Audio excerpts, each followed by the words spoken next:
Hello दोस्तों, नमस्कार। आप सभी का फिर से एक बार स्वागत है दोस्तों हमारे अपने चैनल पे गवर्नमेंट जॉब मास्टरी। दोस्तों, आज 1 जनवरी है, तो आप सभी को दिल से मैं हैप्पी न्यू ईयर विश करना चाहता हूँ। दोस्तों, आपकी सारी मनोकामनाएं भगवान पूरी करे और आप इस साल अच्छे अच्छे जॉब में लगे, अपनी फैमिली की सारी नीड्स पूरी करें, आपकी फैमिली खुश रहे, हेल्दी रहे और फिट रहे। ठीक है दोस्तों। और सबसे इम्पॉर्टेंट चीज़ आज जो हम करने वाले हैं वो है नवंबर करंट अफेयर्स। हमने 2 पार्ट देख चुका है और आज हम थर्ड पार्ट देखेंगे और इसके बाद मैं एक और पार्ट करूंगा जिसमें हम एथिक्स और सोशल इश्यूज़ के बारे में बात करेंगे जो नवंबर मंथ में हुए। उसके बाद हम नवंबर मंथ का करंट अफेयर्स पूरा कंक्लूड कर देंगे। ठीक है दोस्तों, मैं आपका शुक्रगुजार हूँ कि आप इस करंट अफेयर्स की सीरीज़ को बहुत प्यार दे रहे हैं। ऐसे ही अपना प्यार बरकरार रखें, इस चैनल पर अपना प्यार आशीर्वाद बरकरार रखें दोस्तों। और इस चैनल को रेगुलरली फॉलो करते जाइए दोस्तों, क्योंकि ये जो चैनल है आप लोग की RBI grade B preparation point of view से बहुत इंपॉर्टेंट है। इसमें मैं हर कुछ करा रहा हूँ। फाइनेंस की सीरीज़ जो है हमारी चल रही है। फाइनेंस में हमने ऑलमोस्ट पूरा फाइनेंस कवर कर दिया, जिसमें यूनिट 4 का एक पार्ट बचा है, यूनिट 3 का 4 से 5 लेक्चर्स बचे हैं। उसके बाद हमारा सारा फाइनेंस का जो स्टैटिक फाइनेंस है फेज़ 2 में आता है, वो सारा कंक्लूड हो जाएगा। दोस्तों, हमने नवंबर मंथ की करंट अफेयर सीरीज भी चालू कर दी है, क्योंकि हमारे जो एग्जाम होगी मोस्ट प्रोबेबली मई जून इस टाइम पे होगी। तो हमें जो करंट अफेयर्स पढ़ना है वो नवंबर मंथ से ही पढ़ना है। तो हमने करंट अफेयर्स की भी सीरीज चालू कर दी है। बेसिक इंग्लिश कोर की जो सीरीज़ है प्लिंथ टू पैरामाउंट, वो सीरीज़ भी हमने चालू कर चुकी है दोस्तों। साथ ही साथ आपके पी वाई क्यूज़ की जो सीरीज़ है क्वांट्स की, मैंने आपको 2023, 2022, 2020 के सारे क्वेश्चंस करा दिए हैं। साथ में रीजनिंग के 2020 और 2022 के क्वेश्चंस भी हमने कर दिए और अभी English P Y Q series भी चालू हो चुकी है। तो दोस्तों, इस चैनल में ओवरऑल एक वन स्टॉप सॉल्यूशन है ये आरबीआई ग्रेड बी का। तो आपको यहाँ पे सब कुछ मिलेगा। तो इसीलिए इस चैनल में आपका रहना बहुत इंपॉर्टेंट है, इस चैनल को फॉलो करना आपका बहुत इंपॉर्टेंट है। साथ में आपको अगर फ्री में इतना अच्छा कंटेंट अगर हम दे रहे हैं दोस्तों, तो प्लीज़ इसको ढंग से देखिए, अच्छे से देखिए, नोट्स बनाइए, सब कुछ करिए और अपना प्यार हम पे बरकरार रखिए। राधे राधे। तो चलिए अब हम अपनी लेक्चर सीरीज चालू करते हैं। दोस्तों, जैसे कि हमने करंट अफेयर्स फर्स्ट पार्ट में देखा था, फर्स्ट पार्ट में हमने डीपीआईस के बारे में पढ़ा। ठीक है, डीपीएस के बारे में, एक्सचेंज रेट मैनेजमेंट के बारे में पढ़ा। और फिर हमने सेकेंड पार्ट में भी काफ़ी अच्छी चीज़ करी, कैपिटल फ्लो के बारे में हमने पढ़ा। हमने ट्रेड ट्रिनिटी कैपिटल फ्लो के बारे में पढ़ा। हमने इंसॉल्वेंसी एंड बैंक्रप्सी कोड के बारे में पढ़ा। ठीक है, अगर आपने नहीं देखा है तो इस चीज़ को प्लीज़ देखिए। इसमें हमने बहुत इंपॉर्टेंट चीज़ें पढ़ी है। पीएम गति शक्ति इनिशिएटिव पढ़ा है। इसमें सिर्फ एक टॉपिक में हम लोग 8 से 10 चीज़ें पढ़ रहे हैं और बहुत कॉम्प्रिहेंसिव वे से पढ़ रहे हैं। तो दोस्तों, इस सीरीज़ को एकदम सीरियसली लीजिए, अपने नोट्स बनाइए ताकि आपको करंट अफेयर्स के लिए कहीं भी जाना ना पड़े। तो आज हम थोड़ी ज़्यादा न्यूज़ देखेंगे। तो आज हमारा सबसे पहला टॉपिक है दोस्तों, नेशनल फार्मेसी कमीशन बिल 2023। ठीक है, इसका जो दोस्तों मेन एम है वो है आपके नेशनल हेल्थ गोल्स को प्रमोट करना, आपके फार्मास्यूटिकल एजुकेशन को अफोर्डेबल बनाना, क्वालिटी एजुकेशन प्रोवाइड करना। ठीक है, डॉक्टर्स की अवेलेबिलिटी, नर्सेस की अवेलेबिलिटी को बढ़ाना, साथ में फाइनेंशियल, साथ में नेशनल फार्मेसी का हर एक जन को दवाइयाँ मिलते जाए, प्रॉपर हेल्थ केयर सिस्टम मिलते जाए। लोगों को काफ़ी सारे जो गरीब आप देखे होंगे, काफ़ी सारे लोग गरीब होते हैं, तो उन लोग क्या होता है, उन लोगों को हेल्थ केयर प्रॉपर टाइम में मिल नहीं पाता। उसके कारण वो जो इलाज वो करा नहीं कर पाते, सही सही टाइम पे उनका इलाज नहीं हो पाता, जिससे उनकी मृत्यु हो जाती है। तो ये सब चीज़ों को कम करना, इक्विटेबल हेल्थ को लाना, ट्रांसपेरेंट करना, पूरे प्रोसेस को ट्रांसपेरेंट बनाना, रिसर्च प्रोजेक्ट्स को बढ़ाना, मेडिकल चीज़ों को एक लेवल ऊपर करना, इंक्लूसिविटी बढ़ाना। तो यही गोल है इस कमीशन बिल का। तो इसको हम लोग डिटेल में देखते हैं। सबसे पहले हम लोग देख लेते हैं कि हमारा इंडियन फार्मेसी सेक्टर कैसा है। फार्मेसी सेक्टर ऑफ इंडिया, ये देख लो। सबसे पहले ये है third largest in the world.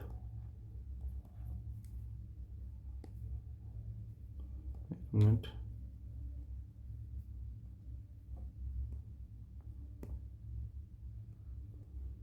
Third largest in the world volume terms में, इन टर्म्स ऑफ वॉल्यूम। ठीक है,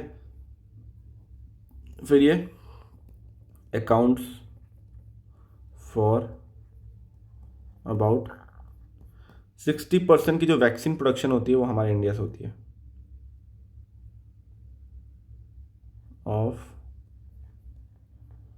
ग्लोबल वैक्सीन प्रोडक्शन। ठीक है, और यहाँ पे मेजर सेगमेंट्स देख लो, major segments of Indian pharmaceutical industry. Major segments देख लो, जेनेरिक ड्रग, वैक्सीन्स, ठीक है, बल्क ड्रग्स,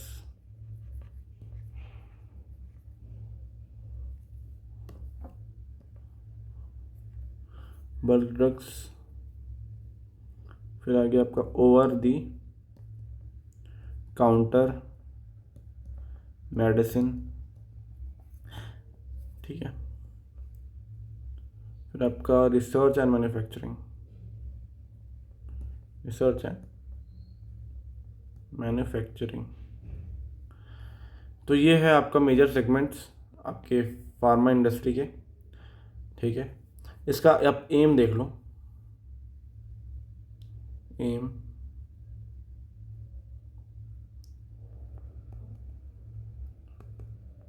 ठीक है, सबसे पहला है अपना एम,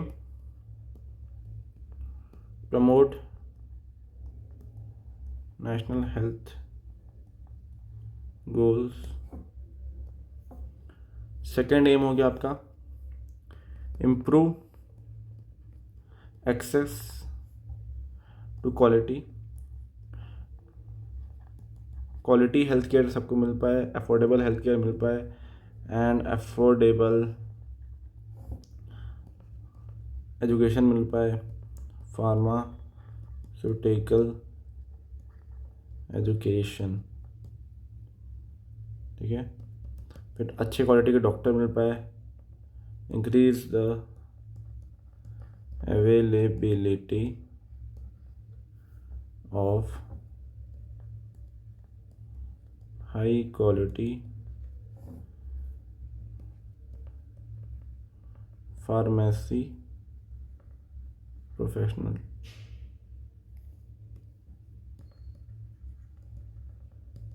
ठीक है, अच्छे डॉक्टर मिल पाए, ग्रेवेंस हैंडलिंग मैकेनिज्म जो है वो इम्प्रूव हो जाए, कुछ भी ग्रेवेंस आते हैं तो सही से उसको एड्रेस किया जाए। ठीक है, establish the effective grievance redressal mechanism for relevant matters, equitable, promote equitable healthcare by making pharmacy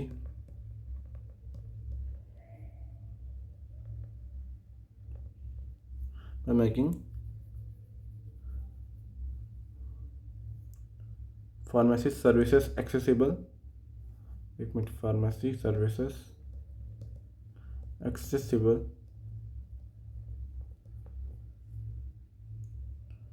to all citizens।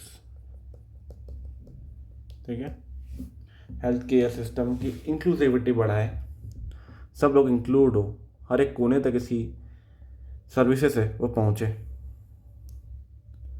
ठीक है, फिर एक मेंटेन करो, आप प्रॉपर रजिस्टर को मेंटेन करो, डेटा को मेंटेन करो, डेटा सिक्योरिटी को मेंटेन करो, ये भी आप देख सकते हैं इसमें। facilitating the maintenance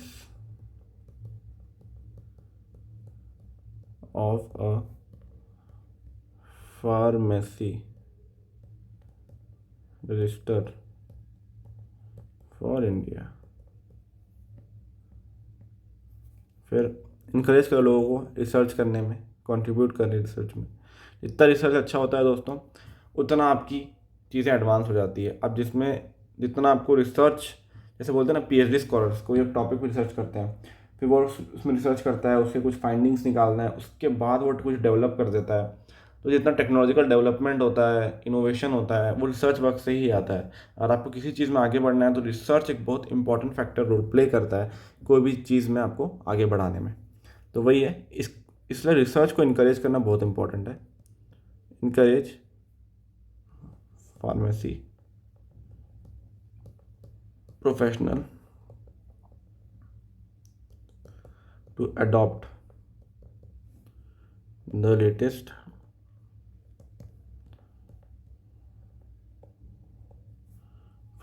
pharmacy research, contribute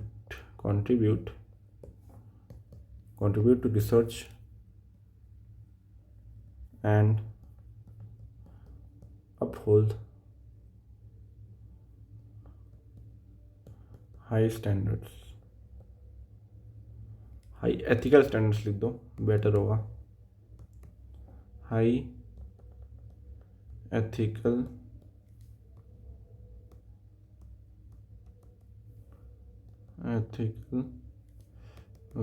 writing तो अपनी क्या ही बोले, एथिकल स्टैंडर्ड्स, ठीक है। तो ये आपका एम हो चुका है। तो बेसिकली दोस्तों आपको इतना ही पढ़ना है इसमें, और आज थोड़ी ज़्यादा न्यूज़ पढ़ेंगे हम लोग, और आपको हर एक न्यूज़ के बारे में थोड़ा थोड़ा मैं आइडिया दे दूंगा ताकि आप इसे आंसर राइटिंग में इम्प्लीमेंट कर पाए, ठीक है। मेन एम यही है इसका। और इसके बाद हम पढ़ेंगे दोस्तों, उसके बाद हम काफ़ी छोटी छोटी न्यूज़ पढ़ेंगे। तो आज न्यूज़ थोड़ी ज़्यादा कवर करेंगे, वो है leap ahead initiative.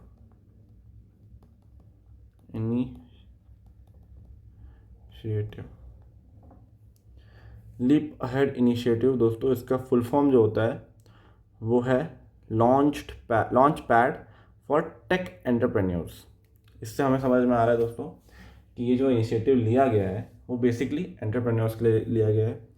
Technical inclusivity बढ़े अपनी इंडिया में, हमारा इंडिया टेक्निकल चीज़ों में आगे बढ़े, सॉफ्टवेयर डेवलपमेंट यहाँ पे अच्छे हो, कुछ टेक्नोलॉजिकल इनोवेशंस हमारे कंट्री में हो, उसके लिए एक प्लेटफॉर्म बनना चाहिए, उसके लिए एक इन्वायरमेंट सेटअप होना चाहिए जिससे कि सब चीज़ें काफ़ी अच्छी हो। तो इस बेसिकली इतना हम समझ गए, और ऐसा ही आपको इतना ही समझना है कोई भी टॉपिक के बारे में लिखने के लिए, समझने में और आंसर करने में, ठीक है। तो हम इसका फुल फॉर्म लिखते हैं सबसे पहले। Launch pad for tech entrepreneurs,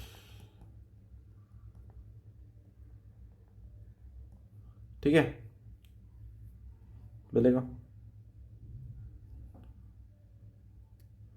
तो ये है, टू वर्ड्स पे लिख लो पूरा अहेड का, towards accelerated growth and pioneering ahead. ये एक पैन इंडिया इनिशिएटिव है, is a pan India initiative, ठीक है। अब क्यों लॉन्च हुआ लिख दो, it was launched to select tech startups for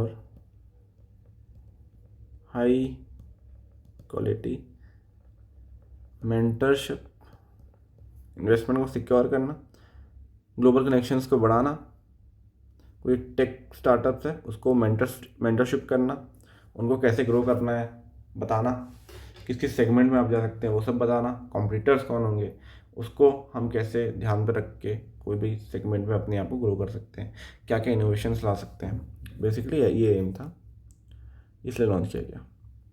securing investments and establishing global connection। ठीक है, और फिर है, और आप लिख सकते हैं इसका collaboration of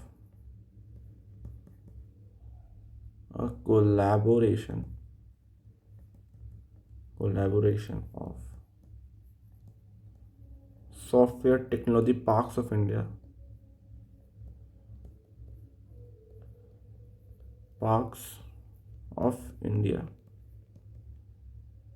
STPI, Software Technology Parks of India, and the Indus entrepreneurs and a group of investors। सब लोग कोलैबोरेट कर दिए हैं लोग। And the Indus entrepreneurs, TIE, tie, and a group of investors. ठीक है, समझिए इतना इसके बारे में। ये था, इसका कुछ सिग्निफिकेंस देख लो, सिग्निफिकेंस भी देख ही लो। उससे पहले आप इसको समझ लो, S मतलब software technology parks of India, STPI कहते हैं हम लोग इसको। ठीक है, इसका काम क्या होता है? engaged in promoting software exports,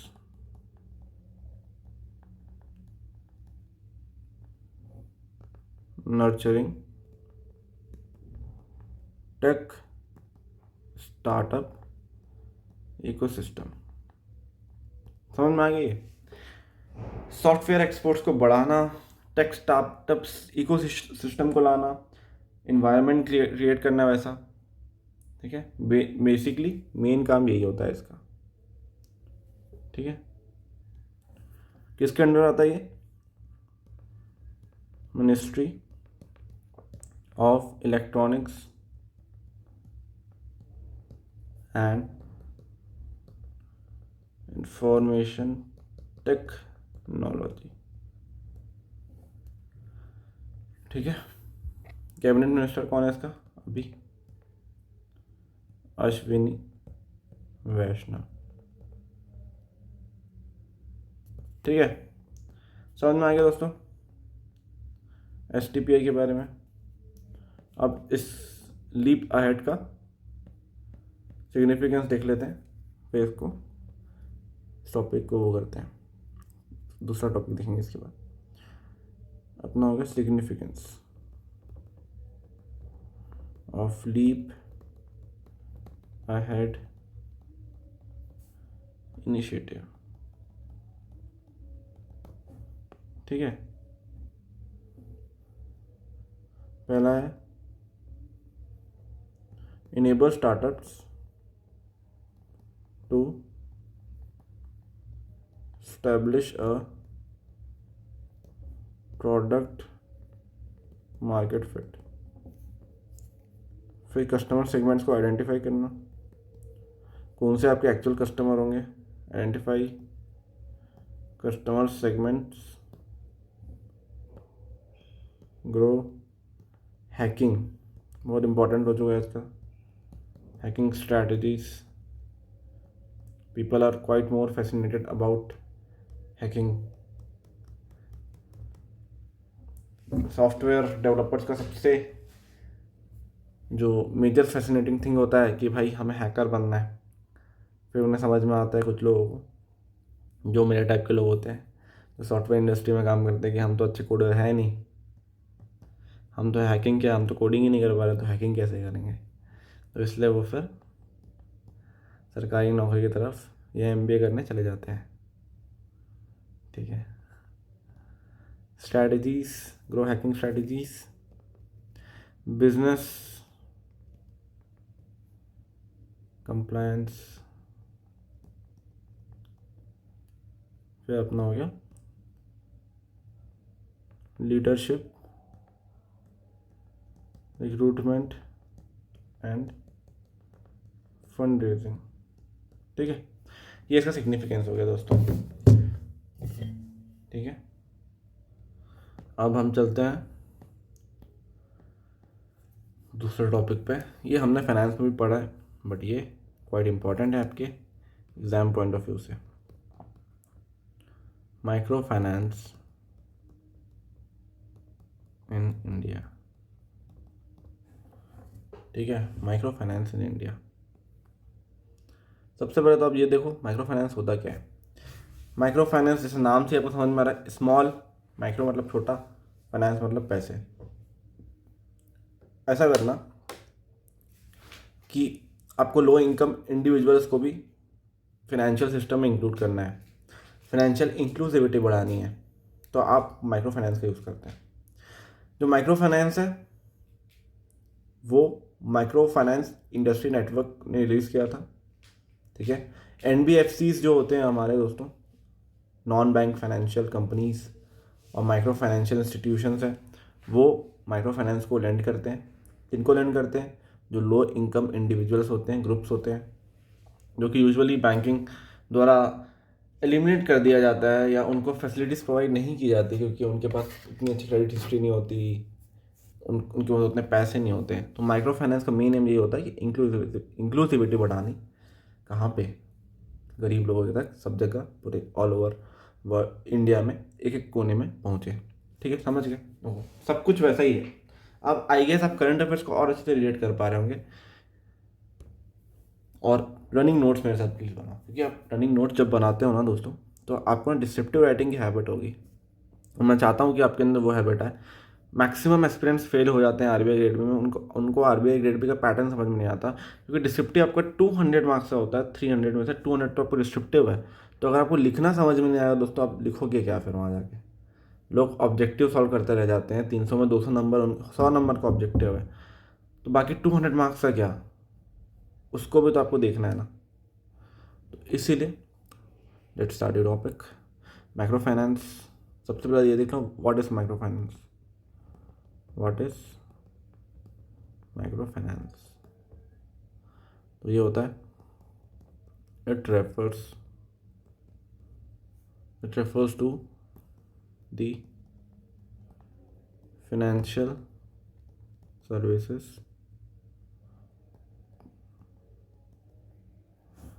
provided to low income individuals और ग्रुप। ठीक है, लो इनकम इंडिविजुअल्स और ग्रुप्स who are typically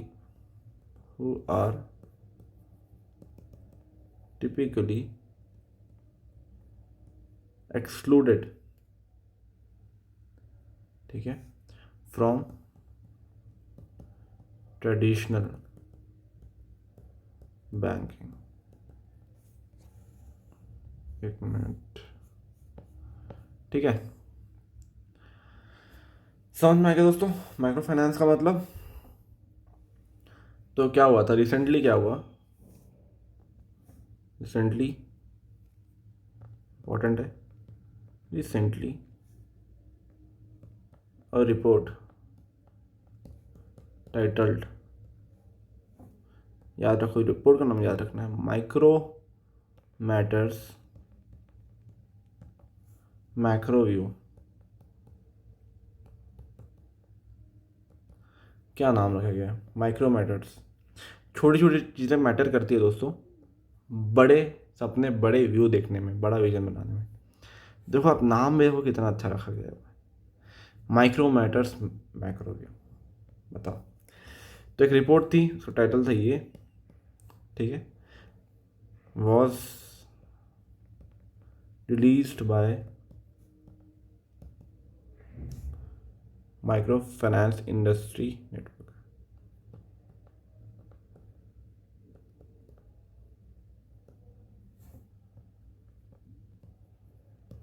ठीक है, इसको बोलते हैं हम लोग MFIN, micro finance industry network. ठीक है, तो भाई कुछ नहीं, इस बार एक रिपोर्ट रिलीज हुई जिसका नाम है माइक्रो मैटर्स मैक्रो व्यू। कौन रिलीज किया? माइक्रो फाइनेंस इंडस्ट्री नेटवर्क ने रिलीज कर दिया। अब MFIN के बारे में पढ़ लो। माइक्रो फाइनेंस इंडस्ट्री नेटवर्क क्या है? एसोसिएशन है of non bank finance company,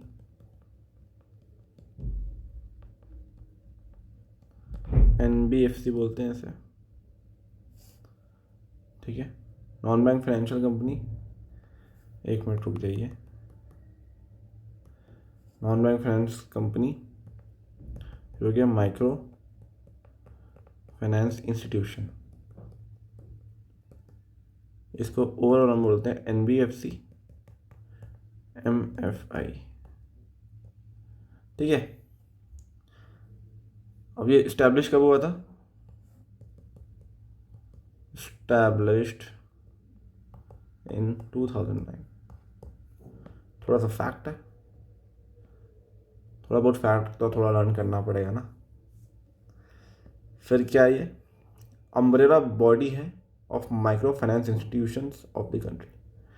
देखो माइक्रो फाइनेंस इंडस्ट्री है, इंडस्ट्री नेटवर्क है। इंडस्ट्री छोटे छोटे स्मॉल कंपनीज से बन के बनती है, जैसे आप बोलते हैं pharmaceutical industry, agriculture industry, software industry.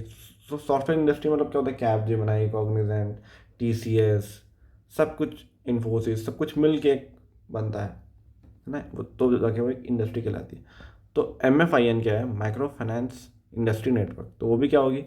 Association होगी या ग्रुप होगी जिसमें सारे MFIs आ जाएंगे कंट्री के। समझ गया इतना सा? It is an umbrella, umbrella है of microfinance institutions of the country. ठीक है, समझ गए? अब इस रिपोर्ट के बारे में भी कुछ पढ़ लेते हैं दोस्तों, न्यूज़ में रही है, माइक्रो मैटर्स मैक्रो व्यू, इसके बारे में भी आप थोड़ा पढ़ लो। माइक्रो मैटर्स मैक्रो व्यू, इसके बारे में थोड़ा सा देखते हैं फाइंडिंग्स। ये रिपोर्ट की फाइंडिंग्स क्या है? तो इसमें समझ में आया कि NBFC non bank finance company, ठीक है, और माइक्रो फाइनेंस इंस्टीट्यूशन MFI, ये क्या है? फॉलोड बाय बैंक्स, कुछ बैंक्स हैं, are the largest provider of microcredit amongst other regulated industry. इन लोग अच्छा काम कर रहे हैं, माइक्रो क्रेडिट को प्रोवाइड कर रहे हैं लोगों पे। Largest provider of micro credit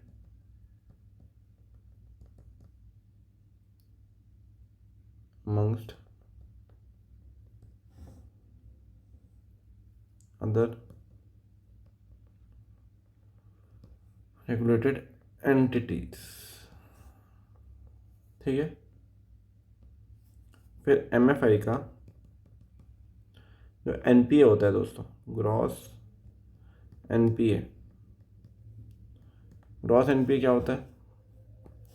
थोड़ा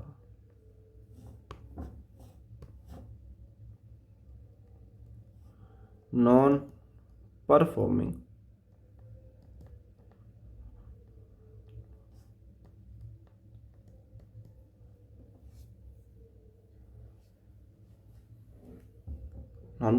एसेट्स होते हैं। ठीक है, ये होता है NPA।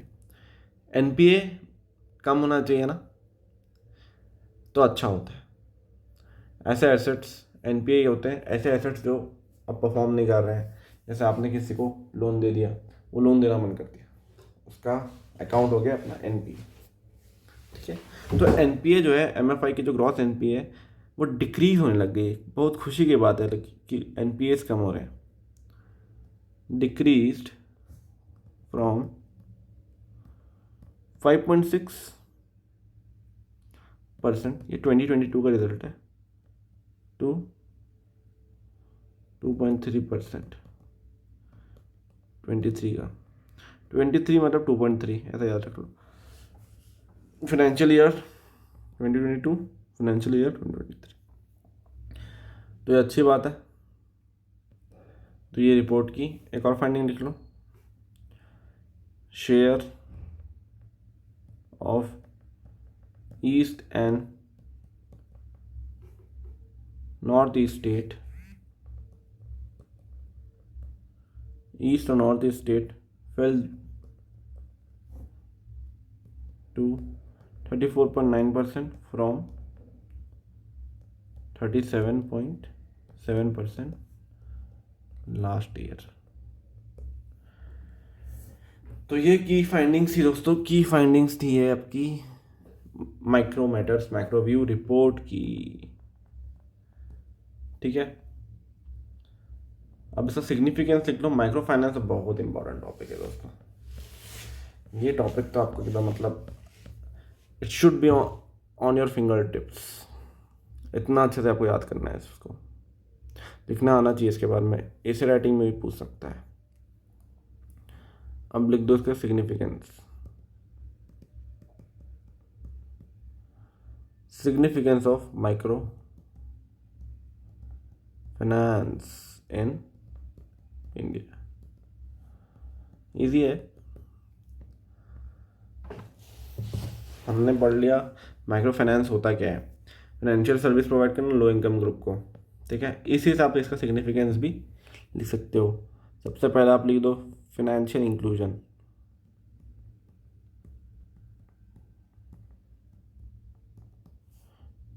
Helps in bringing unbanked, सब तक ये सर्विस जाए जिनके पास अकाउंट्स नहीं हो, सब पॉपुलेशन तक पूरे अच्छे से फैले, सबको क्रेडिट्स मिलने चाहिए, यही इसका मेन एम है।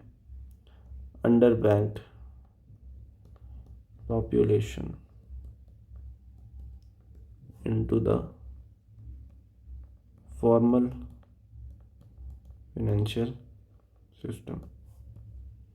ठीक है, वुमेन एम्पावरमेंट के लिए बहुत इंपॉर्टेंट है भाई। वुमेन एंटरप्रेन्योर्स बढ़े, नारी शक्ति बढ़े, वो बहुत इंपॉर्टेंट है।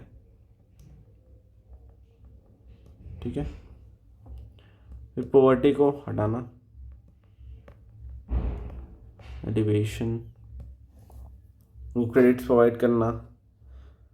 ठीक है, उनकी पॉवर्टी पॉवर्टी साइकिल तभी ब्रेक होगी जब आप उनको क्रेडिट प्रोवाइड करोगे, उनको कॉम्पिटिटिव इकोसिस्टम में लाओगे, उनको हेल्प करोगे, उनको क्रेडिट्स दोगे ताकि वो कुछ अपना खुद का कर सके, फार्मिंग करे।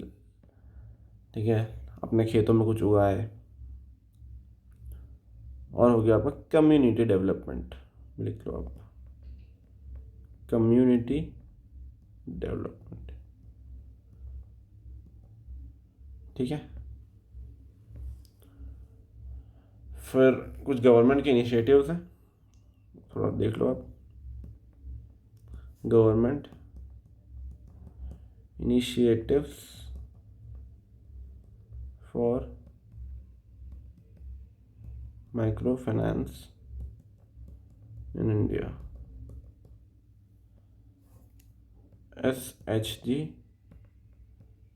SHG bank linkage program. क्या था?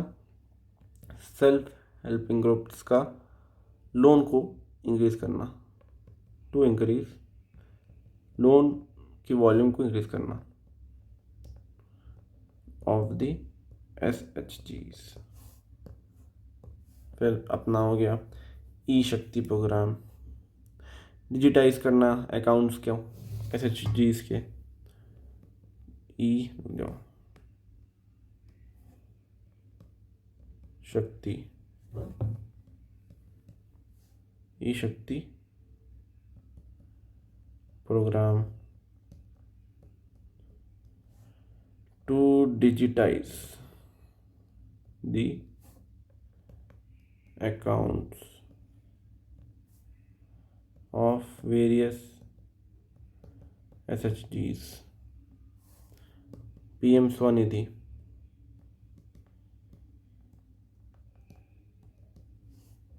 ठीक है, अफोर्डेबल वर्किंग कैपिटल देना, डे टू डे काम के लिए लोगों को क्रेडिट देना, वर्किंग कैपिटल देना। वर्किंग कैपिटल वही होता है जो आपके बिजनेस को रन करने के डेली एक्टिविटीज़ जो होती है, जो आपके बिजनेस को काम रन करने में इंपॉर्टेंट होती है, उसके लिए आपको इन्वेंट्रीज मैनेजमेंट ये सब जो है उसके लिए आपको क्रेडिट देना। प्रोवाइडिंग अफोर्डेबल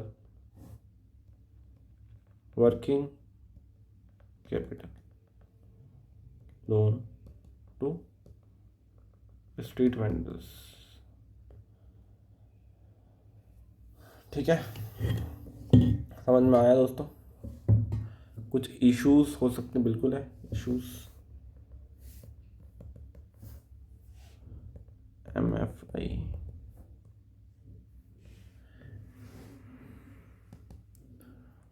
लो आउटरीच, इंक्लूसिविटी की बात तो हो रही है लेकिन अभी तक सब जगह सब लोगों तक ये चीज़ें पहुंच नहीं रही है।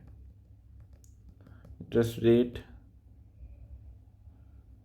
फिर हाई इंटरेस्ट रेट है, नेग्लिजेंस ऑफ अर्बन पुअर। भाई अर्बन एरियाज में भी गरीब लोग रहते हैं। मुंबई में देखो, मुंबई में भी बांद्रा में जहाँ रिच लोग रहते हैं, रिच एक्टर्स लोग रहते हैं, वहीं चॉल्स में भी लोग सो रहे हैं, धारावाही स्लम एरिया में भी लोग रह रहे हैं। तो ये सब चीज़ों का ध्यान रखना है कि भाई अर्बन एरियाज में भी पुअर रहते हैं, उन लोग तक भी ये सब चीज़ें पहुँचे। चलो इसके बाद हम लोग करते हैं दोस्तों अब छोटे छोटे टॉपिक्स हैं। Credit information companies, CICs, credit information companies. ठीक है भाई, RBI ने डायरेक्ट किया CICs को कि एक कंपनसेशन फ्रेमवर्क निकालो जिसमें आप अपडेट करो कोई भी बराबर अगर आपसे क्रेडिट लिया, इन्फॉर्मेशन को उसकी अपडेट करो। ये हो रहा है, RBI ने डायरेक्ट किया है CICs को। CICs को क्या करना होगा? मेंटेन करना होगा क्रेडिट इन्फॉर्मेशन बोरोवर्स की। ठीक है, और वो जो इन्फॉर्मेशन है वो सारे बैंक्स लोग देखेंगे। तो एक फ्लो चार्ट बना लो, RBI CICs क्या करेगा? ये क्रेडिट इंफॉर्मेशन और बोरोवर्स इसको अपडेट करेगा, मेंटेन करेगा। फिर ये जो चीज़ें हैं, एक मिनट, ये जो चीज़ें हैं वो बैंक्स यहाँ से इंफॉर्मेशन ले लेगी और वो अकॉर्डिंगली बोरोवर्स को लोन दे देगी। समझ गए? ये ऐसे आपका कंप्लीट हो गया। देखो भाई, करंट अफेयर्स पढ़ने का सबसे अच्छा तरीका होता है आपको एकदम बेसिक से चीज़ों को बस पढ़ना है, आपका काम हो जाएगा। आपको चीज़ों को समझना है। जब हमने फाइनेंस पढ़ा रहे हैं, हम लोग फाइनेंस जब पढ़ा रहे हैं, तो हमें पता है कि एक इंजीनियर किन किन चीज़ों से गुजरता है, क्योंकि मैं भी एक इंजीनियरिंग वाला स्टूडेंट हूँ। तो ये सब जो टॉपिक्स होते हैं ना दोस्तों, इसको एकदम बेसिक से पढ़ना बहुत इंपॉर्टेंट होता है, ताकि आपको सब कुछ घुसे दिमाग में। मैंने आपको जितने टॉपिक्स पढ़ा है, करंट अफेयर्स में भी जितने पढ़ा है, आप ये चीज़ नोट कर रहे होंगे कि हमने बहुत बेसिक से चीज़ों को समझा है, बहुत ही ज़्यादा बेसिक से लिख लिख के पढ़ा है। जैसे एक नर्सरी का विद्यार्थी होता है, एक नर्सरी का स्टूडेंट होता है, उसको कैसे हम ABCD लिख लिख के पढ़ाते हैं, हाथ से पढ़ाते हैं। बस हमारा भी मेन एम है भाई यही करना बच्चों लोग के लिए, ताकि आप लोग को सारी चीज़ें यहीं पे समझ में आ जाए। और आप लिखें हमारे साथ, नोट्स आप भी बनाएं, हमारे साथ पढ़ाई आप भी कीजिए, ठीक है। तो आप डेफिनेटली एग्ज़ाम इस बार निकाल लेंगे। तो इतना ज़्यादा कुछ है नहीं, इसको लिख दो यहाँ थोड़ा। RBI has directed CICs to introduce compensation framework for delay. Time पे करना है इसको, डिले नहीं होना चाहिए, नहीं तो फिर कॉम्पनसेशन भी देना पड़ेगा। अपडेशन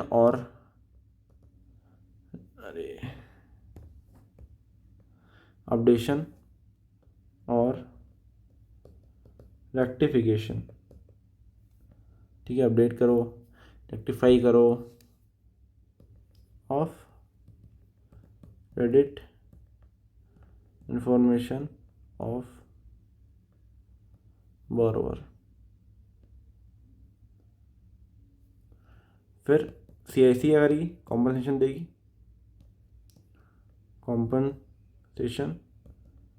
देगी, टू दी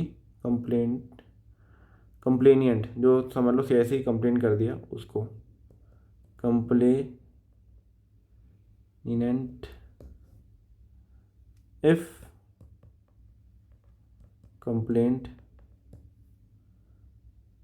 कब देगी, जब वो कंप्लेंट को रिजॉल्व नहीं करेगी, could not be resolve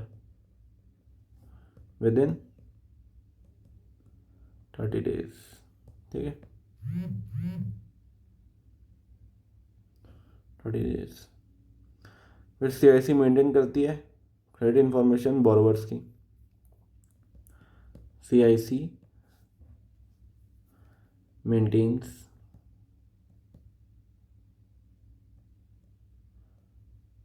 credit information, है ये क्या, क्रेडिट इंफॉर्मेशन कंपनी करेगी क्या, क्रेडिट इंफॉर्मेशन नोट करेगी, मेंटेन करेगी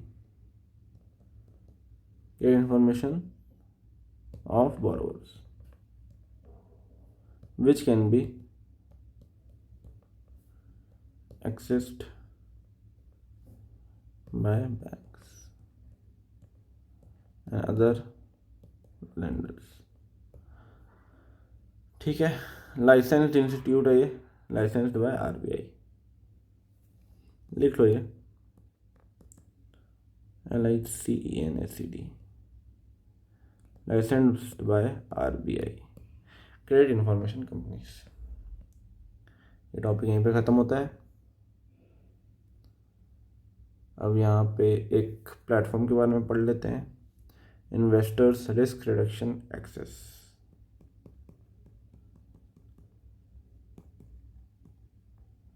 रिस्क रिडक्शन एक्सेस, ठीक है, इसको कहते हैं IRR। सेबी ने ये एक प्लेटफॉर्म लॉन्च किया है, कहाँ पे, बॉम्बे स्टॉक एक्सचेंज में। तो IRRA जो प्लेटफॉर्म है वो इसलिए डेवलप किया गया है क्योंकि जो इन्वेस्टर्स रिस्क फेस करते हैं जब वो इन्वेस्ट करते हैं, प्लेटफॉर्म में इन्वेस्ट करते हैं, हो सकता है कुछ टेक्निकल ग्लिचेस आ जाए, ट्रेडिंग मेंबर्स काफ़ी परेशान हो जाते हैं ग्लिचेस के कारण, तो ये अफेक्ट कर सकता है। इस चीज़ों को फेस करने के लिए, इस चीज़ों को सॉल्व करने के लिए IRRA प्लेटफॉर्म आया है, ताकि ये ट्रेडिंग मेंबर्स को सपोर्ट करेगा, सिक्योरिटी बढ़ाएगा, इंटरनेट बेस्ड ट्रेडिंग्स जो होती है, ये इन्वेस्टर्स को भी एक फील होना चाहिए ना कि भाई हम जो प्लेटफॉर्म यूज़ कर रहे हैं वो सिक्योर हो, सेफ हो, टेक्निकल ग्लिचेस ना आए। तो बस इतना सा काम है इसका। तो ये छोटी सी न्यूज़ है,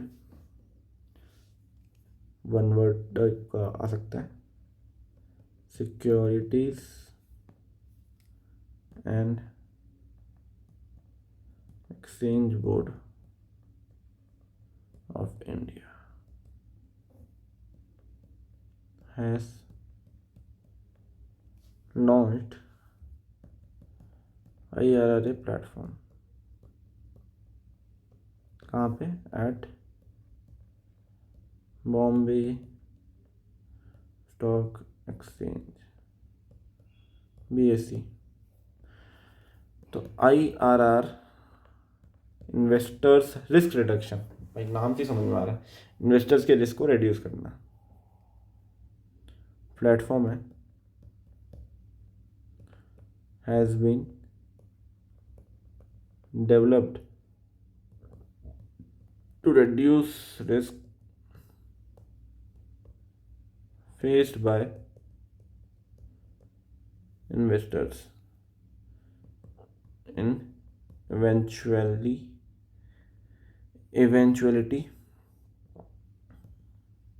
of technical glitch at the trading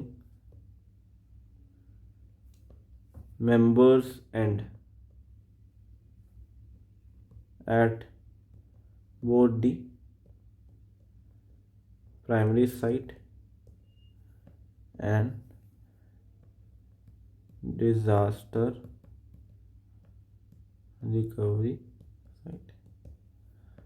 ठीक है, कौन डेवलप किया वो भी लिख लो। It has been jointly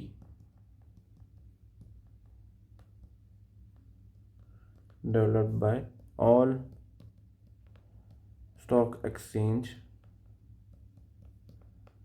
BSE, Bombay Stock Exchange, National Stock Exchange,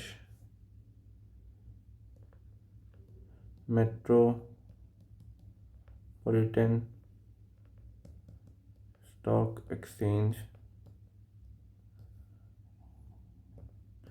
NCDEX and MCX etcetera.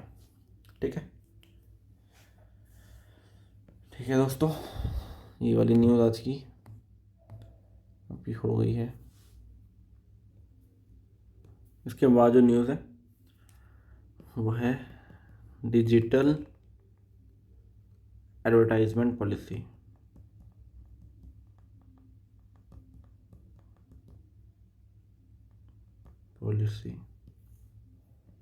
ठीक है, मिनिस्ट्री ऑफ इंफॉर्मेशन और ब्रॉडकास्टिंग ने ये DAP डिजिटल एडवर्टाइजमेंट पॉलिसी को अप्रूव किया था। ठीक है, इसका मेन मकसद है कि डिजिटल मीडिया में अवेयरनेस जनरेट करना, जो भी गवर्नमेंट स्कीम्स आ रही है, पॉलिसीज़ आ रही है, उसको फैलाना, मीडिया के थ्रू लोगों तक पहुंचाना, लोगों को पता चले कि हाँ भाई ये गवर्नमेंट, ये डिपार्टमेंट ने ये स्कीम्स निकाली है, इसके ये फीचर्स होंगे। ठीक है, वही है डिजिटल मीडिया प्लेटफॉर्म के थ्रू। और इसके जो बेनिफिट्स हैं, ये कॉस्ट एफिशिएंट होगी। ठीक है, डिलीवरी होगी, सब सिटीजन्स को मैसेज मिलेगा, सारे लोग एकजुट हो जाएंगे प्लेटफॉर्म के through, technology enabled messaging options मिलेंगे। ठीक है, मेन बेसिक इतना सही इसका एम है। तो बड़ा न्यूज़ नहीं है, बट हाँ इम्पॉर्टेंट है, ये सब आप इंक्लूड करना अपने। कौन निकाला है? Ministry of information and broadcasting approved digital advertising policy 2023। कौन है भाई? अनुराग ठाकुर। मिनिस्ट्री। कौन सा मानता है? Cabinet minister Anurag Thakur.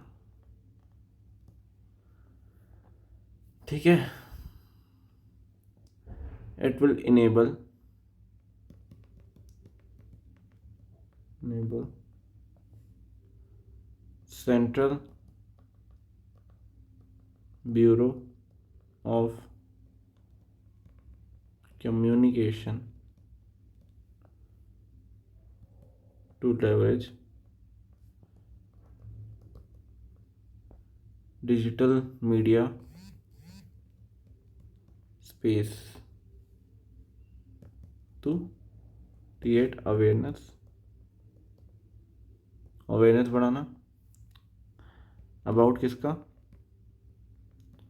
Government schemes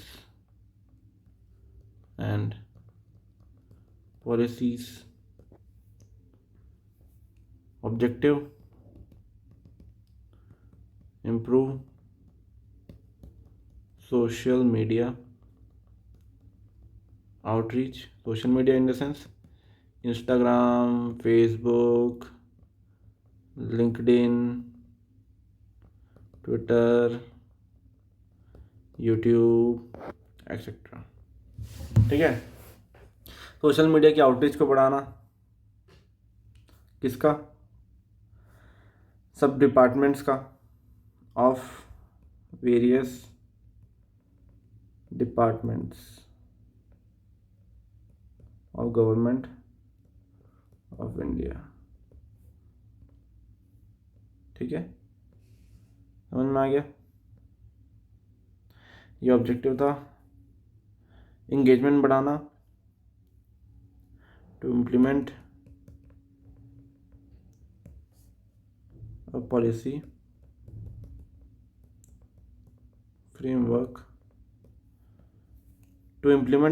framework that enables ministries and CBC to engage with social media platforms। ठीक है, इतना सा ये चीज़ था। बेनिफिट्स क्या होंगे इसके?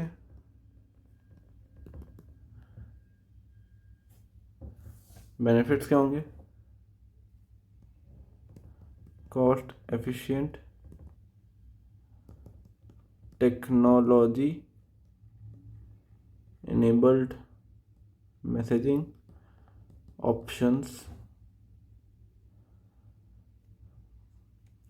फिर एक लास्ट लिख लो, can channelise public service campaign messages through mobile app. ठीक है दोस्तों, इसी के साथ दोस्तों आज के लिए बस इतना ही। हम लोग एथिक्स और सोशल इश्यूज़ को डिस्कस करेंगे। एक पार्ट में और बनाऊंगा ताकि आपका वो एथिक्स और सोशल इश्यूज़ वाला पार्ट भी हो जाए। ये फिनेंस और इकोनॉमिक्स के जो करंट अफेयर्स थे आपके नवंबर मंथ के, ये जो सीरीज़ है दोस्तों ये बहुत इंपॉर्टेंट है। ये मैंने कवर करा दिए हैं, बहुत डिटेल में हमने इस सब चीज़ों को कंप्लीट कर लिया है। आई गेस आप लोगों को ये सब समझ में आ रहा होगा और आप लोग मेरे साथ नोट्स बनाते जाइए ताकि आप लोग को कोई भी तकलीफ़ ना हो करंट अफेयर्स की बाद में चल के। ठीक है, आज हमने काफ़ी सारे टॉपिक्स कवर कर लिए हैं। नेशनल फार्मेसी कमीशन बिल के बारे में पढ़ा, फिर हमने उसके अंदर देखा कौन कौन से सेगमेंट्स है, उसका एम क्या है। लीप अहेड इनिशिएटिव के बारे में पढ़ा, उसका एम क्या है, क्या क्या इम्प्लीमेंटेशंस हो रहे हैं, कोलैबोरेशंस किसके किसके बीच में हुआ, सिग्निफिकेंस देखा उसका। माइक्रो फाइनेंस क्या होता है, माइक्रो फाइनेंस की रिपोर्ट कौन सी रिलीज़ हुई, उसकी सिग्निफिकेंस क्या है, कौन इम्प्लीमेंट करता है, उसकी की फाइंडिंग्स क्या है उस रिपोर्ट्स की, उसके सिग्निफिकेंस क्या है, फाइनेंशियल इंक्लूजन्स कैसे आता है, गवर्नमेंट इनिशिएटिव्स क्या क्या है माइक्रो फाइनेंस को लेके, इश्यूज़ क्या हो सकते हैं। फिर हमने क्रेडिट इन्फॉर्मेशन कंपनीज़ के बारे में पढ़ा, वो होती क्या है, कैसे वो कंपनसेशन करती है, कैसे फाइल करती है, ये सब चीज़ें पढ़ा। इन्वेस्टर रिस्क रिडक्शन एक्सेस पढ़ा, IRR प्लेटफॉर्म जो था उसके बारे में हमने पढ़ा। फिर डिजिटल एडवर्टाइजमेंट पॉलिसी से हमने इसे कंक्लूड कर दिया। तो आज का जो लेक्चर था काफ़ी कुछ हमने कवर कर लिया, और ये हमारे इकोनॉमिक्स और फाइनेंस का नवंबर मंथ का, इससे मैं आपको एंड करता हूँ। और मैं आपको ये गारंटी देता हूँ कि अगर आपने इतना कर लिया, जैसे इसको अच्छे से फॉलो कर लिया आपने, तो आप डेफिनेटली डिस्क्रिप्टिव राइटिंग में कोई भी इश्यूज आप फेस नहीं करोगे, ये मेरी गारंटी है। बस इस चैनल को लाइक कीजिए, सब्सक्राइब कीजिए, शेयर कीजिए, बेल आइकन दबाइए, क्योंकि हम लोग यहाँ पर हर रोज़ वीडियो अपलोड करते हैं आप लोग के लिए। और अगर आपने इस चैनल को अच्छे से फॉलो कर लिया, तो ये मेरी गारंटी है कि आप RBI ग्रेड बी में सक्सेस ज़रूर पाएंगे। ठीक है दोस्तों, थैंक यू, धन्यवाद, और happy new year once again. खुश रहिए, सेलिब्रेट कीजिए, पर पढ़ाई को मत भूलिए। ठीक है, धन्यवाद दोस्तों।